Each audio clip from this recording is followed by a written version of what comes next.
As a young boy growing up in the Midwest, I spent a lot of my time in my basement watching TV and playing video games. When I wasn't completely inundated with screens, I was forced by my parents to be outside where I enacted all the violence shown to me by those screens on my unsuspecting little brother whose only crime was a strong desire to be my friend.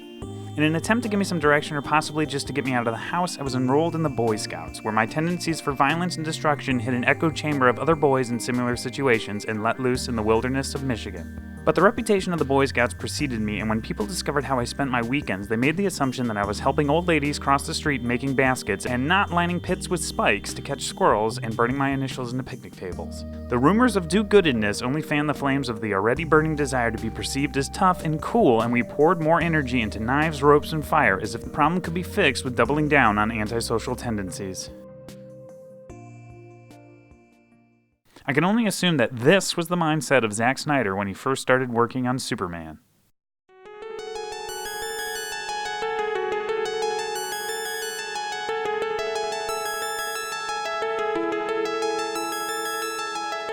Welcome to another episode of First Draft, Second Pass. My name is Will, and today we're looking into Zack Snyder's gritty reimagining of the classic 1930s superhero comic book character Superman in his 2013 movie Man of Steel. In part one of our two-part series, we're going to take a look at everything that made this film so disjointed.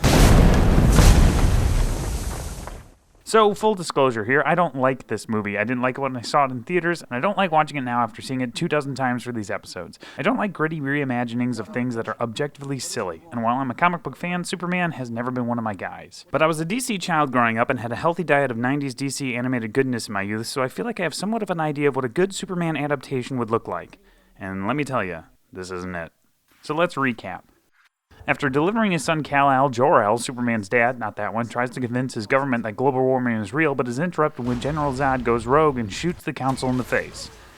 Absolutely unfazed by witnessing cold-blooded murder, Jor-El manages to escape the coup and enacts his plan to save the Krypton race by completing a gauntlet of obstacles and challenges to steal a skull containing the DNA of all Kryptons that have and will ever live. He puts the Kodak and his son into a pod before flinging them into space and getting stabbed in the heart. Still in our prologue, Zod throws a tantrum before being thrown into the Phantom Zone, effectively saving his life from some George Soros propaganda. Fast forward to an episode of Deadliest Catch where our hero Superman is being reprimanded for someone else's mistake, which quickly sidetracks with a trip to an exploding oil rig where Soup saves the day with his abs. We flash back to a young Clark who's developing his powers during class. After checking out his teacher's assets, his mom comes in and helps her son's panic attack while the entire class watches for some reason. We flash forward to a time when Superman is stealing clothes, and then straight into another flashback about a bus ride gone sour where Clark was immediately made to feel bad for doing something that is objectively awesome. What was I supposed to do? Just let him die? Maybe. Damn, dude. The audience then finds out what the audience already knew, that Clark was sent by his biological father from another world in a ship with a key to unlocking the mysteries of his home. Wow. One scientist tells you can't identify an element and you jump straight to alien boy crash landing sent by his father with a key on a specific mission. Heck of a leap. I mean, it's accurate, but still. We then flash forward to yet another prologue in a time when Superman was able to hold back his pettiness for like 10 seconds before destroying a good old boy's livelihood. We once more flash forward. Backwards? Enter Lois Lane, a plucky young reporter investigating the strange polar ice camp event who is totally allowed to be here, don't even challenge it. So if we're done measuring dicks, can you have your people show me what you found? She Nikon product placements a shot of a total hunk of birding daddy issues sneaking around and follows him into a secret alien spaceship. Superman then saves Lois from her intrepid reporting and they engage in the strangest meet cute ever. Superman then drives the ship away and leaves Lois behind to succumb to her wounds. No one will buy Lois' story, so she helps legitimize a right-wing conspiracy theory internet site. Superman meets his ghost dad, who is actually a computer program with all the memories and emotions of his biological father Jor-El that Jor-El uploaded into a key so that in the event that his son ever discovers one of the ancient ships that Krypton dispatched during the galaxy in their empirical phase, that they can have a conversation and he could recap the first 15 minutes of the film. Superman then dons his trademark pajamas and flies away to piss off a bunch of zebras. Rude. Lois tracks down Clark by recapping the events of the previous scenes and meets Ghost Dad number 2. In yet another flashback, Clark reveals to Lois that he lost 3 out of his 4 parents to the horrible affliction of just standing there.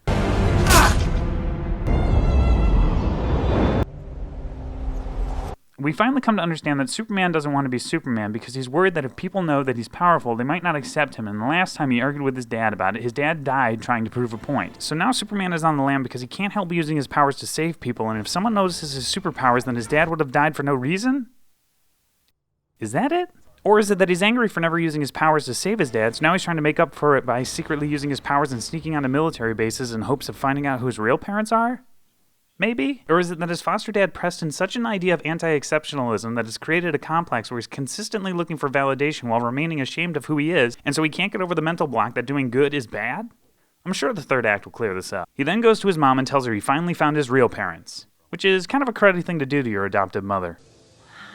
Then Zod arrives, and all the hemming and hawing about being super or not being super is thrown out the window, and the actual movie starts. Zod finally gives the movie some stakes by threatening to destroy the planet if Superman does not return the Codex over to him. Because of her Breitbart story, Lois is taken by the FBI, and Clark participates in some of the most heavy-handed visual metaphoring. Once captured, Lois is allowed to shoot the shit with Clark for some reason before he drops all pretense and breaks out, proving that once again, what we just watched was a complete waste of time. They cut to the desert where Zod picks up Superman and Lois because Lois is one of the main characters, I guess. Also, Lois and Clark are in love now? Have they even had more than 2 conversations?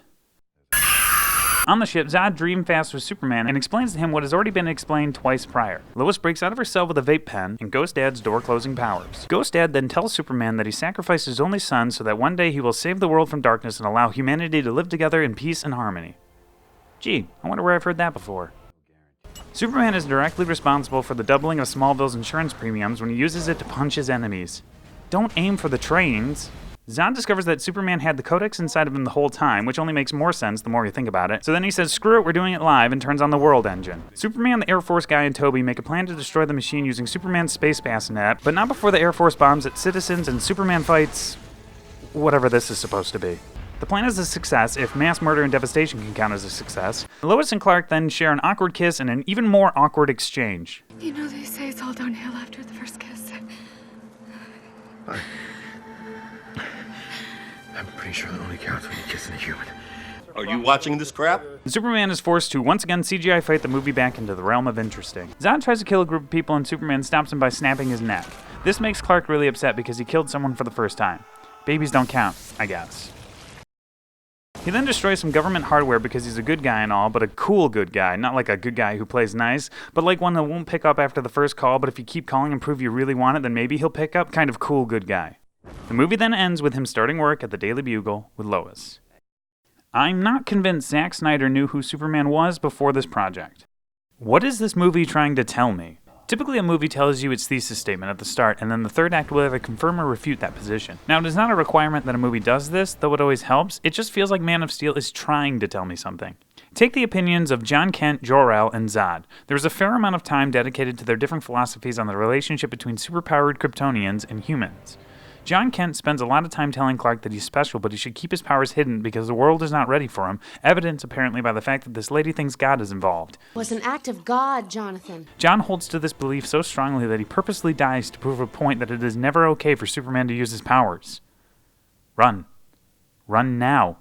Run away from the tornado. Which begs the question, why? When has Superman using his powers ended badly? Only good things seem to ever happen from him using his powers. Clark spends his life jumping from job to job and town to town in order to avoid detection for when he inevitably uses his power for good or otherwise. But when he eventually discovers his origin, all it takes is the smallest bit of push from his space dad, and he forgets everything Earth Dad said and embraces his superpowers. Later, when Zod arrives looking for him, Clark asks this pedophile if he should turn himself in or not, ultimately deciding the former. So the lesson seems to be that John Kent chose to act when saving people, but chose inaction when saving himself. Superman chooses action when saving people, and by letting himself get captured, he chooses inaction when saving himself. So the conversation becomes about sacrificing your own safety for the safety of others, with both John Kent and Superman choosing the safety of others over themselves. Trouble is, Superman is invincible, so any sacrifice to his safety is ultimately a hollow one since he's bulletproof. The sacrifice Superman is making is anonymity, but we don't know if that's even a sacrifice because we haven't seen any negative effects of people discovering him other than that one lady thought he was sent from God that one time. To top it all off, this arc is over before the movie even starts. Well, technically it's halfway through the film, but it feels like the start since this movie has like 5 prologues.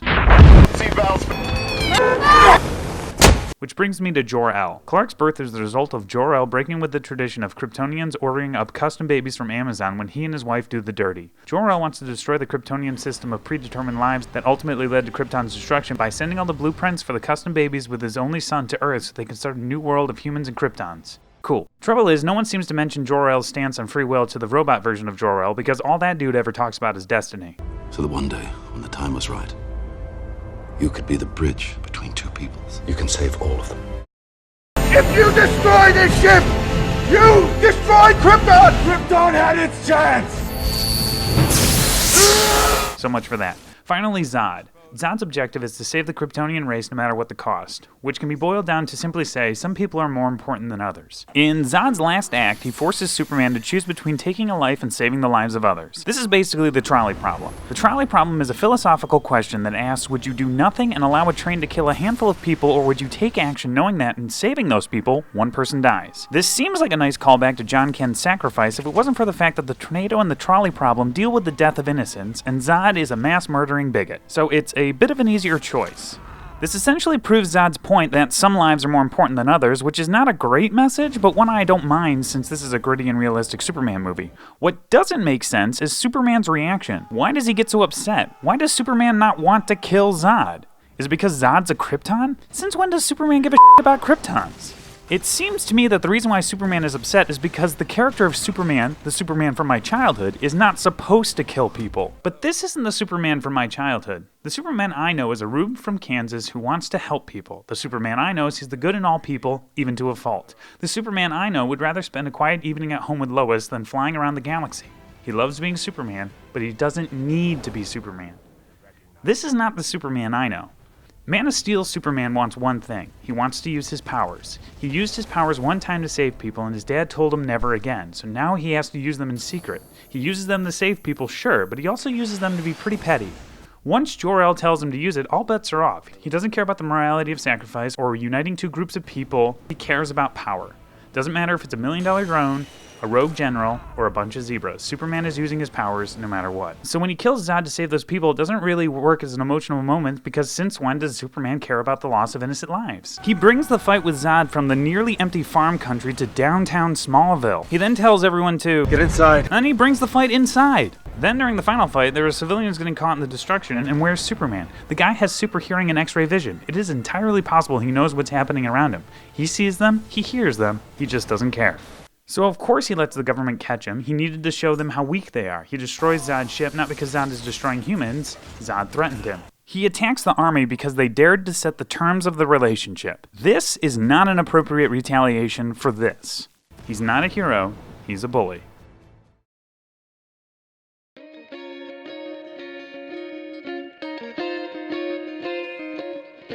Perception is a funny thing. It doesn't have to be true to create an impact. If something is perceived to be a certain way, reality has the tendency to rearrange itself around it. It doesn't matter what I spent my weekends burning or breaking, the perception was that I was a Boy Scout. As a result, I was picked to be the leader of groups I had no qualifications to be in charge of, and I was seen as a good kid when a lot of kids doing the same destructive thing as me were seen as bad kids. I wore the uniform of a good kid, so I was one. So when you say something is gritty, what does that mean outside of just a label? Does it give people the permission to say the opposite? If you call your hero Superman, does that make him Superman? Can you really have realism when everything is fake? Let's find out. Next episode, Fixing Man of Steel.